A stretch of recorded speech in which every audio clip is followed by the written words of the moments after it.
Hello everyone, welcome back to my channel. कैसे हैं आप सभी? आई रियली होप आप सभी अच्छे होंगे।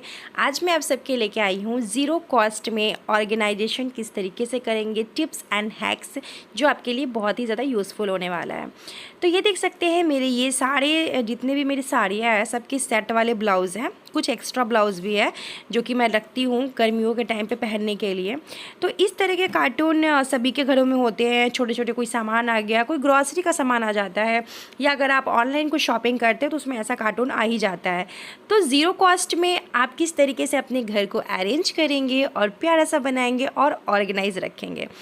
अगर आप अलमीरा में ऐसे ही ब्लाउज़ रख देते हैं तो क्या होता है, वो ब्लाउज़ जब भी हम एक पे एक निकालते हैं तो ब्लाउज़ एक फैल जाता है और वो जगह अनऑर्गेनाइज हो जाता है। इसीलिए मैं आपको यही सजेस्ट करूँगी कि आप कभी भी अगर जैसे आप अलमीरा में ब्लाउज़ को ऑर्गेनाइज़ कर रहे हैं तो इस टाइप का कार्टून ले लीजिए, या अगर आप चाहते हैं तो ऑर्गेनाइजेशन भी ख़रीद सकते हैं। पर मैं बेफालतू जगहों पे पैसे का खर्च नहीं करती हूँ। मैं चाहती हूँ कि जितने कम पैसे में मैं अपने घर को ऑर्गेनाइज़ करके रखूँ, और इस तरीके से कार्टन में मैं बहुत अच्छे से ऑर्गेनाइज़ कर ली हूँ। आप चाहे तो इस पर कोई पेपर भी रैप कर सकते हैं, आप चाहे तो इसमें कोई भी गिफ्ट पेपर भी लगा सकते हैं, ये आपकी मर्ज़ी है। लेकिन मैंने इसको इसी तरीके से रखा है और इसके बाद मैं इसको अच्छे से अरेंज करके अपने अलमीरा में ऊपर में रख दूंगी, जिससे कि बिल्कुल भी फैला हुआ नहीं लगता है। और जब भी मुझे साड़ी पहनना होता है तो जो भी साड़ी पहनना होता है वो साड़ी मैं सेलेक्ट कर लेती हूँ। इस तरीके से मैंने हैंगर में हैंग करके भी साड़ी रखा है जो मेरे डेली यूज़ का साड़ी है। तो कैसा लगा मेरा हैक ज़रूर बताइएगा। मेरा टिप्स आप सबको कैसा लग रहा है? नेक्स्ट टिप्स है मेडिसिन को लेके। हम जब मेडिसिन हमारे घर में होता है तो इसी तरीके से हम किसी टेबल पे, कहीं रैक पे, इसी तरीके से या किसी बास्केट में भी हम रख देते हैं। लेकिन हमें हर सामान को ऑर्गेनाइज़ करके रखना चाहिए। जिस तरीके से ये मेडिसिन है, हमें कभी भी ज़रूरत हो तो हम जल्दी से मेडिसिन ढूंढ सकते हैं। तो इस तरीके से आप भी अपने घर में एक मेडिसिन बॉक्स बना लीजिए या फिर एक मेडिसिन पाउच बना लीजिए। एक तो आपके घर में इस टाइप का बॉक्स होना ही चाहिए। ट्रांसपेरेंट बॉक्स होते हैं, इससे हमको एकदम विजिबल हमें सब चीज़ किस दिखता है। तो इसमें मैंने कॉटन रखी, जो कॉटन हमारे घर में डेली पर्पस में रखते हैं। और बाकी जो मेडिसिन मेरे हैं, मेरे बीपी के मेडिसिन है, मेरे हस्बैंड के मेडिसिन है, ये सब कुछ मैं इसमें रखती हूँ। मैं अपने बच्चे का मेडिसिन अलग रखती हूँ, और किस तरीके से मैं अपने बेबी का भी मैं जो मेडिसिन ऑर्गेनाइज रखती हूँ वो मैं आप लोग के साथ ज़रूर शेयर करूँगी। तो चलिए थर्ड टिप्स पे आते हैं। तो यहाँ पे बेडशीट की बारी आती है। तो बेडशीट में कभी होता है कि हम बेडशीट तो हमारे पास बहुत सारे होते हैं, बट पिलो कवर हमारा बहुत कम ही मिलता है जो बेडशीट का शेड का रहता है। तो आज मैं आप सबके साथ शेयर करूँ कि इस तरीके से आप बेडशीट और पिलो कवर रखिएगा, जिससे कि आपका पिलो कवर कभी गुम नहीं होगा। मेरे साथ पहले ये बहुत ज़्यादा होता था कि बेडशीट तो मिल जाता था बट पिलो कवर नहीं मिलता था। हमेशा ही पिलो कवर ना मेरा कहीं रख देती थी, खो जाता था, इधर हो जाता था। बाद में कभी मैं सामान को निकालती थी तो मुझे दिखता था। तो इस वजह से मैंने इस टाइप से मैं एक पिलो कवर को ली और उसके अंदर बेडशीट को डाल दी, और इसको अच्छे से ऑर्गेनाइज़ करके डालेंगे। जब हमें ज़रूरत पड़ेगा बेडशीट लेने के लिए तो आराम से हमें बेडशीट और पिलो कवर दोनों ही मिल जाएगा। कोई भी परेशानी हमें झेलना नहीं होगा। आप चाहे तो इस तरीके से रैप करके फोल्ड कर देंगे, एक बहुत ही अच्छा वे में ये ऑर्गेनाइज हो जाता है।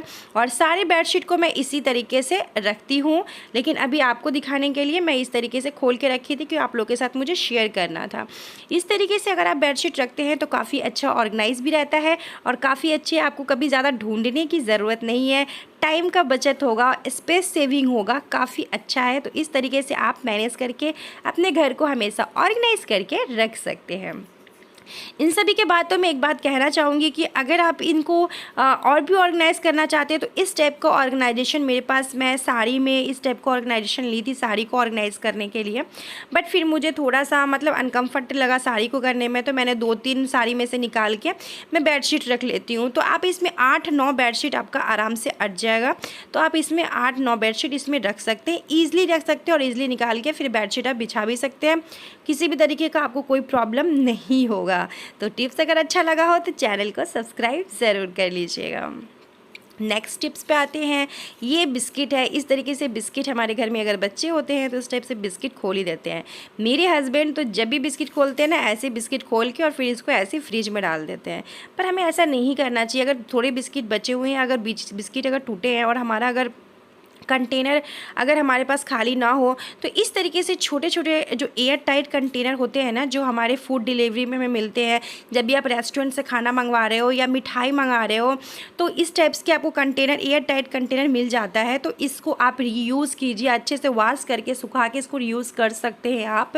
ये बिल्कुल सेफ़ होता है और एयर टाइट कंटेनर होता है। तो कुछ बिस्किट्स इसमें टूट भी गया था, फिर भी मैं रख दी हूँ क्योंकि बच्चे हैं तो बाबू मेरा खा लेता है इस तरीके से। तो इसको मैं रख दी हूँ, जब भी ज़रूरत पड़े तो यहाँ से हम बिस्किट निकाल सकते हैं। और ये विजिबल दिख भी रहा है तो कोई टेंशन नहीं है। अगर हम मार्केट जाते हैं तो वहाँ से सब्जियां लाते हैं तो अनयूजुअल ये हमें झेलना पड़ता है, ये प्लास्टिक हमें मिल ही जाता है।